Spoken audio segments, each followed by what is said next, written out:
The space station floated in the darkness between stars. It was old and huge, built by hands that no longer existed. Now it belonged to everyone and no one. Traders came and went. Smugglers hid in its shadows. 1,000 different species walked its metal halls, each one stranger than the last. Kang Do-hyun stepped off his small ship and took a deep breath. The air tasted like rust and recycled oxygen. It smelled like a place that had seen too much and forgotten nothing. He had been traveling alone for 6 months now, jumping from station to station, planet to planet. He was looking for something, though he could not say exactly what. He was not a tall man. His black hair was cut short, and his face carried the kind of tired calm that came from seeing too many bad things. He wore simple clothes, dark and practical. On his back was a warm bag that held everything he owned. His hands were steady. They had saved many lives, and they had taken a few too. Do-hyun walked through the crowded market. Aliens of all shapes moved around him. Some had too many eyes. Some had no eyes at all. Some floated. Some crawled. He had learned long ago not to stare. In the galaxy, humans were still new. They were still strange to others. And others were still strange to them. A small creature appeared at his side. It walked on 6 legs and had a hard shell like a beetle. Its name was Vril, and it made money by showing newcomers around the station. Vril had been watching Do-hyun since he arrived. "Human?" Vril said. Its voice was a series of clicks and buzzes, translated by a small device on its chest. "You look like you need a guide. This station is dangerous for those who do not know its ways." Do-hyun looked down at the creature. "How dangerous?" "Very dangerous," Vril said. "There are places here where even I will not go. Places where the rules do not apply. Places where predators live." Do-hyun's eyes showed a small spark of interest. "Tell me more." Vril led him through the station as it talked. It explained the different sections, the different gangs, the different powers that controlled each area. But it kept coming back to one place. One door. One name. The Maw. "It is in the lower levels," Vril explained. "A whole section of the station that belongs to the Galactics. They are hunters. Killers. They took that area decades ago, and no one has been able to take it back. Anyone who goes in does not come out. What are the Galactics?" Do-hyun asked. Vril shivered, its shell clicking. "They are nightmares given flesh. They stand taller than any human. Their bodies are covered in scales harder than metal. They have claws that can cut through steel and teeth that can crush bone. They have 4 eyes that see in the dark. They do not trade. They do not talk. They only hunt." They reached a corridor that led downward. At the end of it stood a massive door made of thick metal. Warning signs covered the walls around it in dozens of languages.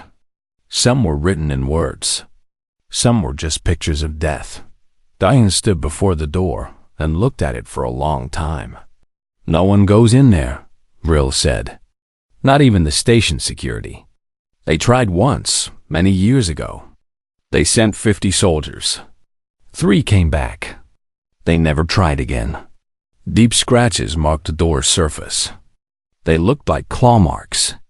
Old blood had dried in the cracks of the metal, too dark and too old to wash away. "Why do they stay in there?" Do-hyun asked. "If they are such great hunters, why do they hide?" Vril was quiet for a moment. "They are not hiding. They are waiting. The station council wants them gone. They cut off their food.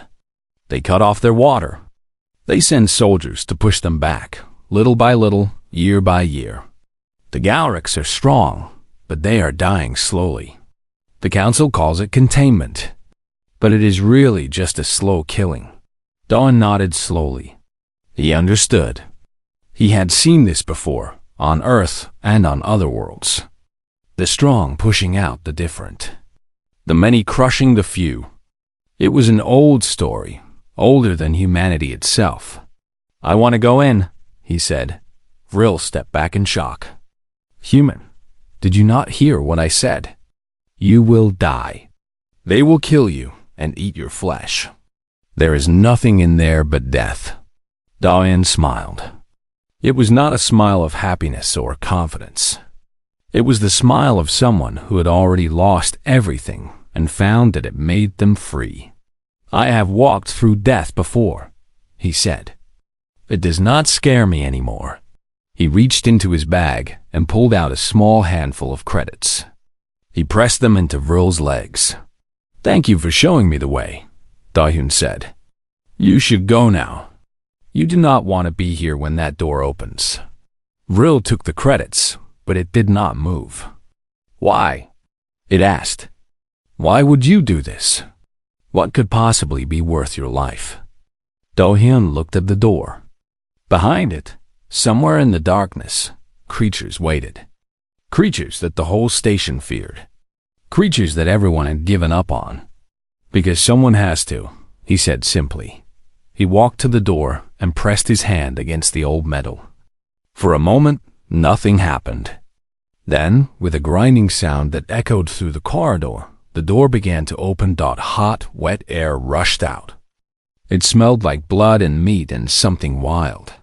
From deep inside came a low sound, like many throats growling at once. Vril ran. It did not look back. Kang Do-yoon did not run. He took a deep breath, squared his shoulders, and walked into the darkness. The door closed behind him with a final, heavy sound. He was inside the predator's den now, and somewhere in the dark, hungry eyes were watching. The darkness was thick and heavy. It pressed against Doan's eyes like a wet cloth. He stood still for a moment, letting his senses adjust. His ears caught the sound of dripping water somewhere far away. His nose filled with the smell of old meat and something sharper, like the musk of a wild animal. He took a slow step forward, then another. The floor beneath his feet was metal, but it was covered in something soft. He did not want to think about what it might be. A faint green light began to appear on the walls. It came from some kind of fungus that grew in patches along the corridor. The light was weak and sickly, but it was enough to see by. Do-hyun moved deeper into the den. The corridor twisted and turned. Old rooms opened on either side, filled with shadows and the remains of things he could not identify. This part of the station had once been storage areas and worker housing. Now it belonged to something else entirely. He heard them before he saw them. A clicking sound, like claws on metal. Then another. Then many more, coming from all directions. They were surrounding him. Do-hyun stopped walking. He stood in the middle of the corridor and waited. Running would be pointless. Fighting would be foolish. He had come here to talk, so he would wait until there was someone to talk to. They emerged from the darkness like ghosts made solid. The Galactics were everything Vril had described and more. They stood over 2 meters tall, their bodies thick with muscle and covered in scales that shone dully in the green light. Their arms were long, ending in hands with 4 fingers, each tipped with a curved claw as long as a knife. Their faces were flat and wide, with mouths full of teeth that looked like they could bite through metal. 4 eyes sat in each face, 2 large ones in the front and 2 smaller ones on the sides. 6 of them surrounded him. They moved with the easy grace of creatures that knew they were dangerous, that knew they had nothing to fear. The largest one stepped forward. She was taller than the others, her scales darker, almost black. Old scars crossed her body like a map of battles won. She looked at Do-hyun with all 4 of her eyes, and her mouth opened to show her teeth. "A human," she said. Her voice was deep and rough, like stones grinding together. "You walk into our home. You do not run. You do not shake. Are you brave or are you stupid?" Do-hyun looked up at her. He had to bend his neck back to meet her eyes. She could kill him with one swipe of her claws. They both knew it. Neither, he said. His voice was calm and steady. I'm just tired of being afraid. The Galrics around him made sounds that might have been laughter. The big one did not laugh. She studied him with cold interest. I am Krath, she said. I lead this pack. This is our territory. Everything in it belongs to us, including you now. I did not come here to belong to anyone, Do-Yun said. I came here to help. More laughter from the others. Krath silenced them with a look. Help? She repeated. What could a soft little human do to help us? You have no claws, no fangs, no armor. You are prey. Nothing more. Dawn did not look away from her eyes. In his experience, looking away meant weakness, and weakness meant death. I heard what is happening to your people, he said. The station is starving you, hunting you, pushing you into smaller and smaller spaces. How much longer can you last? Another year? 2? Krath's eyes narrowed. The other Galaric shifted uneasily. He had touched something true. What do you know of our struggles? Krath growled. You know nothing. I know survival, Do-Yun said quietly. My people nearly destroyed themselves before we reached the stars. We fought wars that killed billions. We poisoned our own world. We did terrible things to each other, things that still make us ashamed. But we learned. We survived. And we learned that the only way to survive is together. He took a slow step toward Krath. She did not move back, but her claws flexed. You are apex predators, Do-Yun continued. But you are being hunted like animals. Why? Because you are alone. Because you have no allies. Because everyone fears you, and fear makes enemies. We need no allies, Krath said. We are Galrics. We are strong. Strong enough to fight the whole station?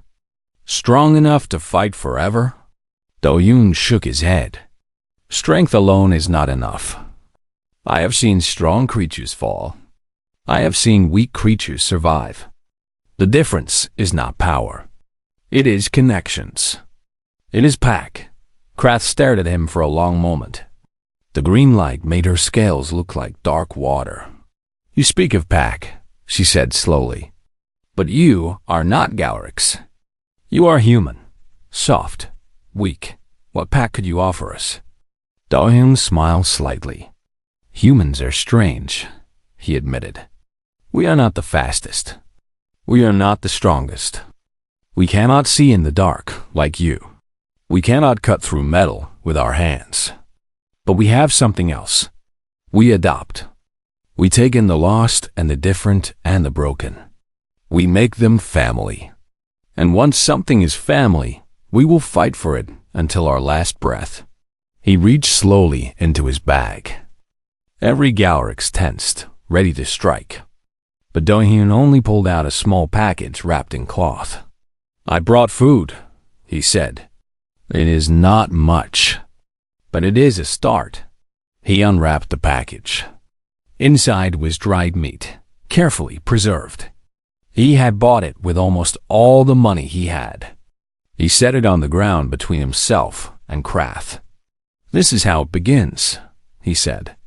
One meal, one moment of trust, then another, until strangers become pack. Krath looked at the food. She looked at Do-Yun.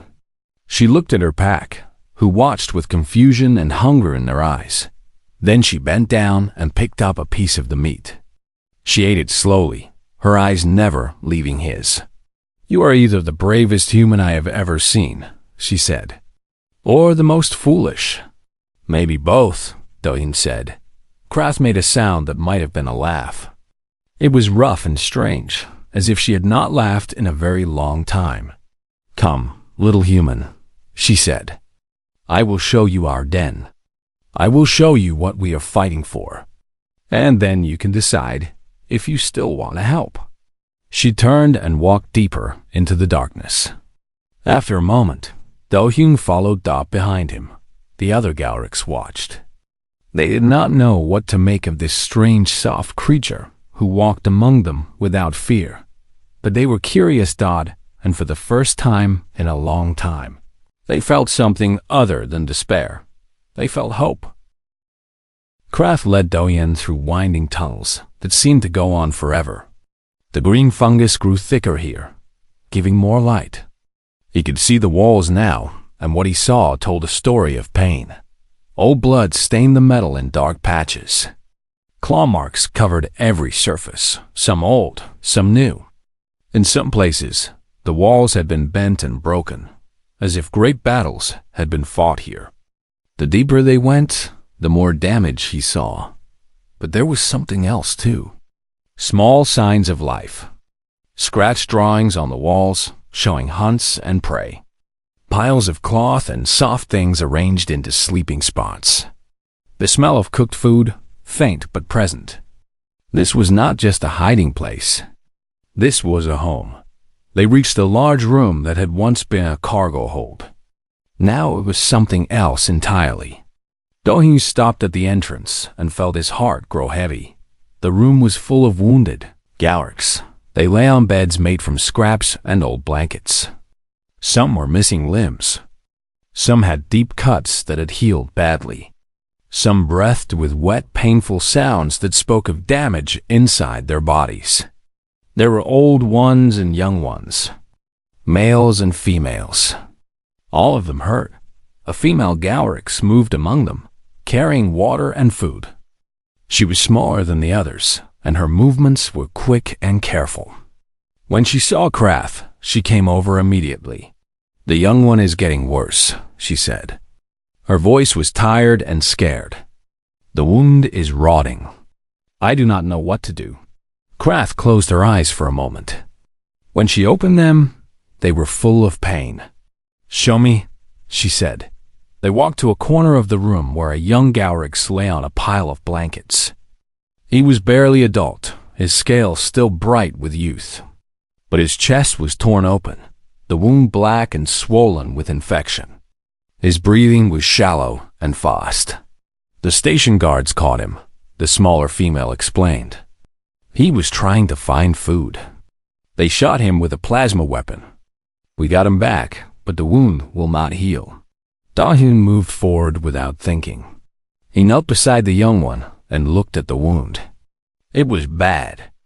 Very bad. The plasma had burned deep into the flesh, and the infection had spread far. Without proper treatment, the young Galactics would die within days. "Move back," he said quietly. Krath grabbed his shoulder. Her claws dug in, but not enough to break skin. "What are you doing?" she demanded. Do-Hyun looked up at her. "I told you. I came to help. Before I was a traveler, I was a medic. A healer. I have treated wounds like this before." "On your own kind," Krath said. "Not on Galactics. Flesh is flesh," Do-Hyun said. "Blood is blood. The body wants to heal. It just needs help sometimes." He opened his bag and began pulling out his supplies. He had medical tools, clean cloth, medicines he had collected over months of travel. It was not much, but it might be enough. "I need light," he said, "and clean water, and someone to hold him down. This will hurt." Krath watched him for a long moment. Then she nodded to the smaller female. "Do as he says." For the next several hours, Do-Hyun worked. He cleaned the wound with water and medicine. He cut away the dead flesh with steady hands. He stopped the bleeding, closed the wound, and wrapped it in clean cloth soaked with healing paste. The young Galactic screamed at first. Then he fell into a deep sleep as the pain medicine took effect. His breathing slowed. His body relaxed. The fever that had burned in him began to cool. When Do-Hyun finished, his hands were covered in dark Galactic's blood. His back ached from bending over for so long. His medicine bag was nearly empty, but the young one would live. Krath sat beside him as he washed his hands in a bowl of water. She had watched everything. She had not spoken a word. Why? She finally asked. Do-hyun dried his hands on a piece of cloth. Why what? Why save him? He is nothing to you. We are nothing to you. We could still kill you. Eat you. You know this. Yet you give your medicine, your time, your energy. Why? Do-hyun looked at the young Galactics, sleeping peacefully now. Because every life matters, he said simply. Because I can help, so I should help. Because leaving someone to die when you can save them is a worse death than any wound. Krath shook her head slowly. I do not understand your species. You are so weak, yet you act so strong. You have no natural weapons, yet you walk into our den. You could run and save yourself, yet you stay and bleed with us. That is what makes us human, Do-hyun said. We do not survive by being the strongest. We survive by caring about each other. Even strangers. Even enemies. We find strength in connection. He stood up and looked around the room at all the wounded Galactics. There were so many of them. Too many for one person to help alone. I can teach you, he said. How to clean wounds. How to stop infection. How to use medicine. I do not have enough supplies for everyone, but I can show you what to do. Knowledge is free. It can spread without end. Krath rose to her feet. She towered over him, her shadow falling across his body. You would give us your healing secrets? They are not secrets, Do-hyun said. They are gifts. They were given to me, and I give them to you. That is how gifts work. The smaller female had been listening. She stepped forward, her eyes bright with tears. My name is Kira, she said. I try to care for the wounded, but I do not know enough. Please, human, teach me. Do-hyun smiled at her. I will teach anyone who wants to learn. Over the following days, Do-hyun stayed in the den. He treated the wounded one by one. Some were easy to help. Some were beyond saving, and he could only make their last days more comfortable. But most of them he saved, and while he worked, he taught. Kira was his first student, but others came. Young Galactics who were curious. Old ones who wanted to protect their pack. Even some of the hunters who had never thought about healing before. They learned how to clean wounds properly, how to make bandages, how to spot infection early, how to use the few medicines they could find or steal. Krath watched it all. She did not learn to heal herself. Her hands were made for killing, and she knew it. But she watched this strange human share his knowledge freely, give his energy without asking for anything back, and treat her people with the same care he would give his own. One night, as Do-hyun slept in a corner of the den, Krath sat beside him. She did not touch him. She just watched him breathe, this soft creature who had walked into death and brought life instead. What are you? She whispered to herself. The answer, she was beginning to understand, was something she had never seen before. Something new, something dangerous in a way she had never imagined. Not a predator. Not prey. Something else entirely. A human. Word spread through the station like fire through dry grass. A human was living with the Galactics. A human had walked into the predator's den and come out alive. No, more than alive. He had become part of their pack. Some people laughed at the stories. Humans were soft, they said. Weak. The Galactics must have eaten him long ago. The stories were just rumors, nothing more. But others were not so sure. Traders who worked the lower levels reported seeing human medical supplies being smuggled into the restricted zone. Guards who patrolled near the maw swore they heard human speech mixed with Galactics growls. And the Galactics themselves seemed different, bolder, healthier, more organized.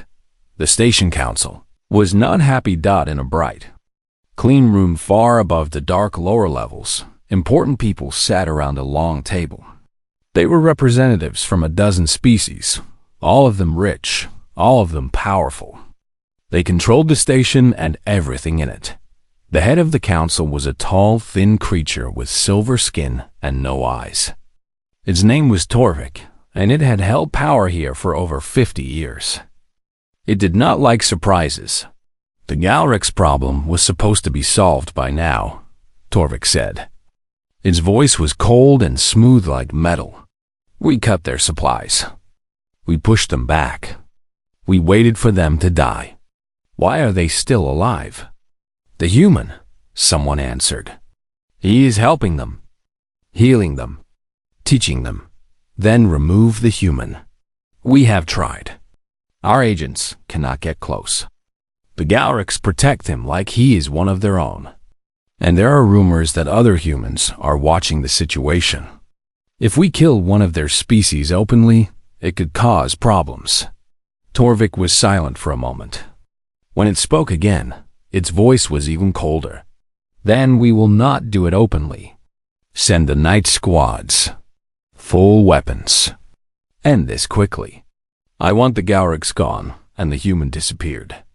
No witnesses. No stories. Just silence. The order went out. In a small room on the middle levels of the station, a woman received a message on her personal screen. Her name was Yoon Myray, and she worked for human intelligence. Her job was to watch and listen and report. Nothing more. But when she read the message, she felt something she had not felt in a long time. Anger. She had been watching Kang Do-yoon since he arrived on the station. At first, she thought he was just another drifter, another broken soldier looking for a place to die. But then he had walked into the mall and everything changed. She had intercepted communications from the den. She had heard the Galrix talking about their human healer. She had heard Don teaching them, not just medicine, but strategy. How to move without being seen. How to set traps. How to fight smart instead of fighting hard. He was not just saving them. He was making them dangerous. And now the council wanted him dead. Myray made a decision. It was against her orders. It could end her career, maybe even her life. But she made it anyway. She gathered everything she had collected. Patrol schedules, weapon shipments, secret communications between council members, guard positions, everything the Galrix would need to survive what was coming. Then she went to find Do-hyun. The entrance to the mall was supposed to be sealed, but Myray knew ways around sealed doors. She slipped through a service tunnel and came out in the green darkness of the lower levels. She walked slowly, her hands visible and empty. She knew the Galrix were watching her. She could feel their eyes in the darkness.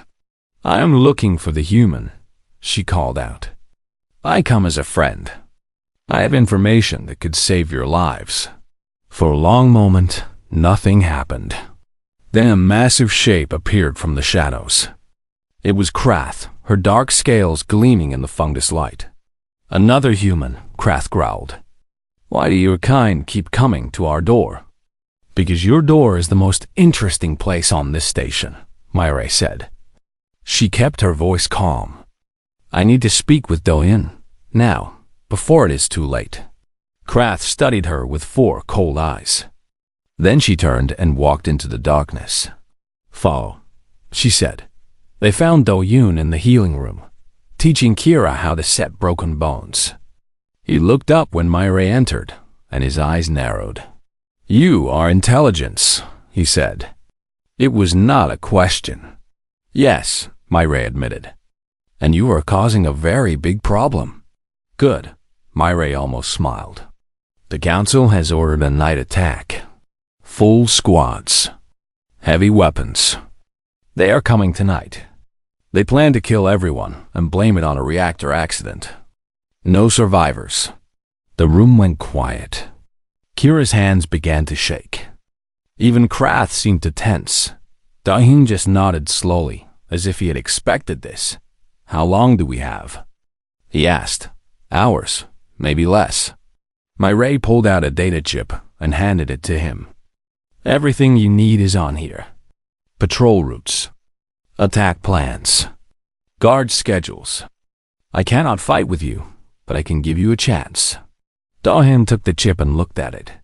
Then he looked at My-Ray. Why are you doing this? You could lose everything. My-Ray thought about that for a moment.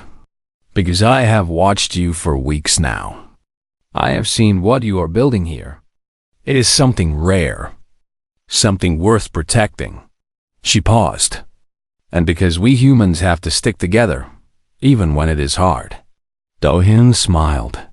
It was the first real smile My-Ray had seen from him. Thank you, he said. Do not thank me yet. Win first. Then you can thank me. She turned and walked back toward the exit. At the entrance, she stopped and looked back. Good luck, Do-hyun. Give them hell. Then she was gone. Do-hyun turned to face Krath and the other Galactics who had gathered. They looked scared. They looked angry. They looked ready. You heard her, he said.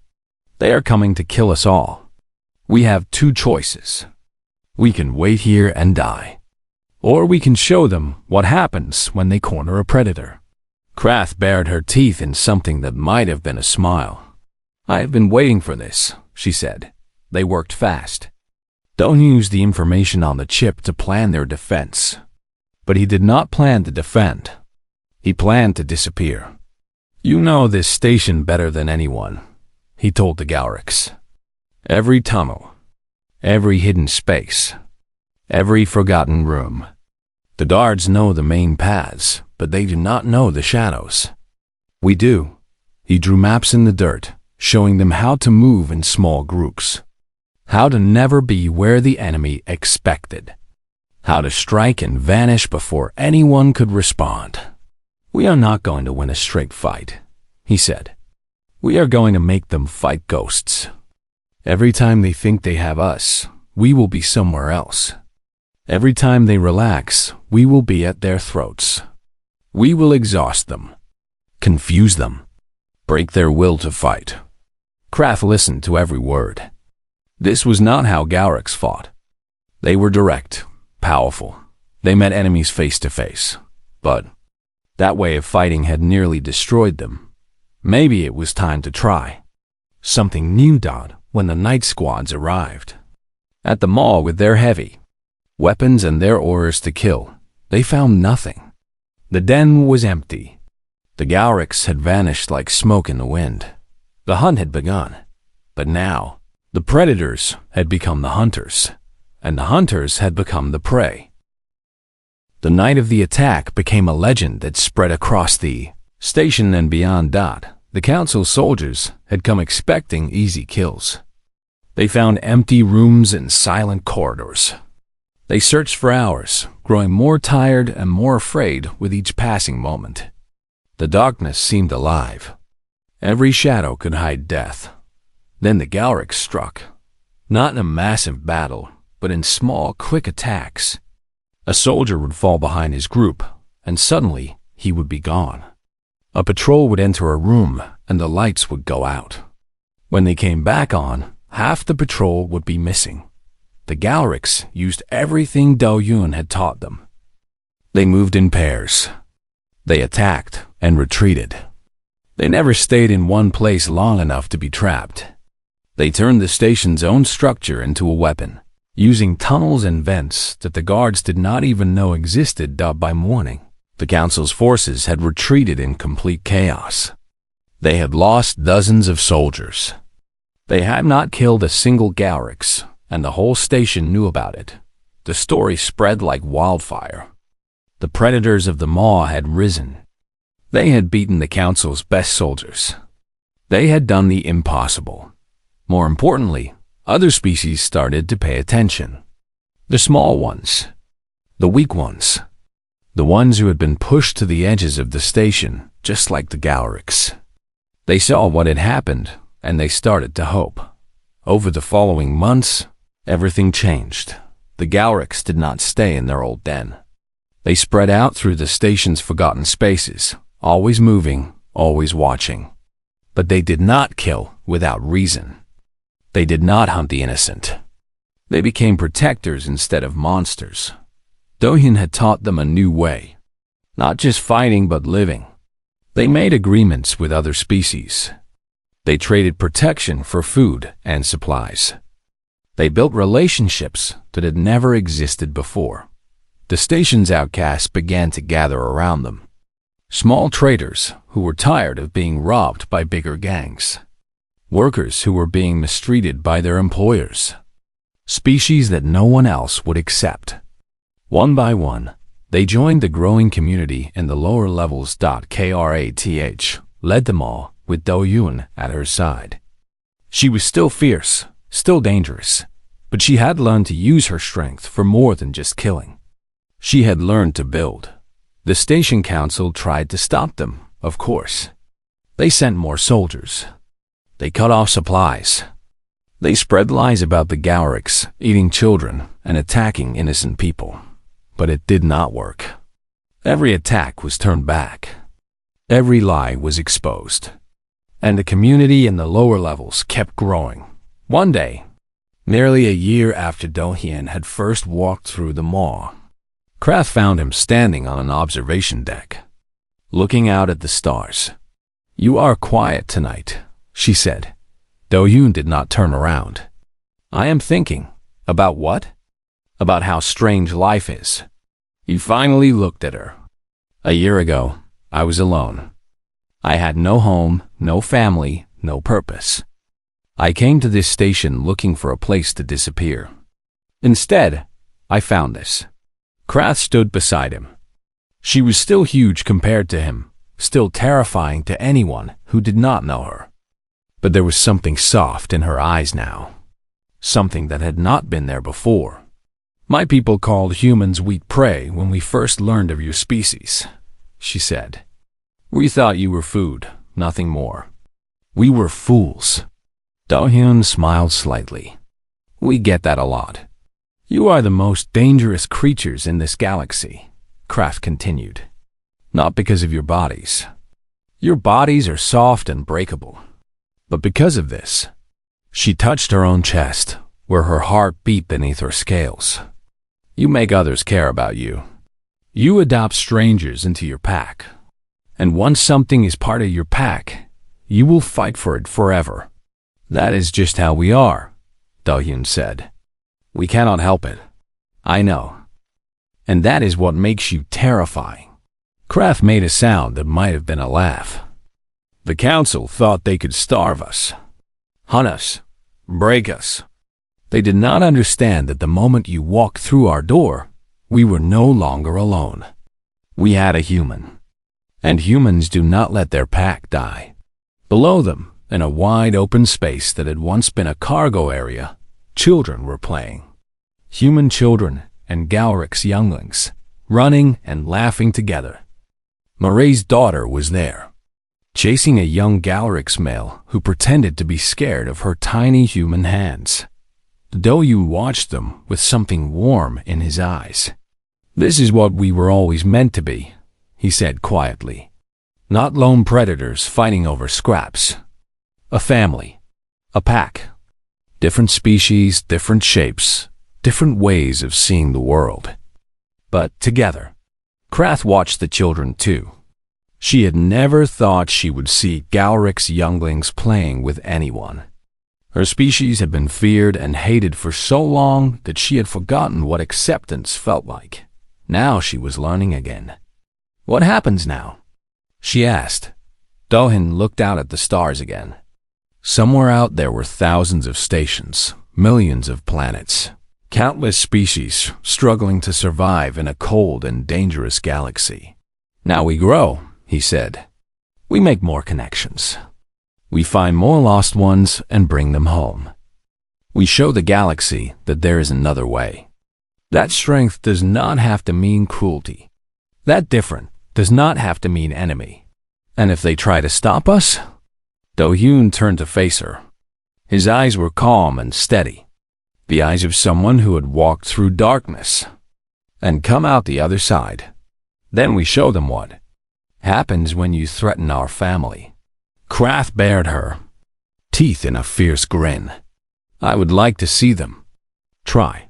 From the cargo area below, A child's laughter rose up to reach them. It was a strange sound in this old station full of rust and blood. But it was a good sound, a hopeful sound, the sound of a new beginning. Dahin smiled and turned back to the stars. He had come to this station, looking for a place to die. Instead, he had found something to live for, a pack, a family, a home. And that, he knew, was the most human thing of all. The stars shone cold and distant beyond the observation window. But inside the station, in the warm darkness of the lower levels, something new was growing, something built on trust and sacrifice and love, something that would change the galaxy forever. All because one human had smiled at danger, walked into a predator's den, and refused to be afraid. That was the human way, and the galaxy was only beginning to understand what that truly meant.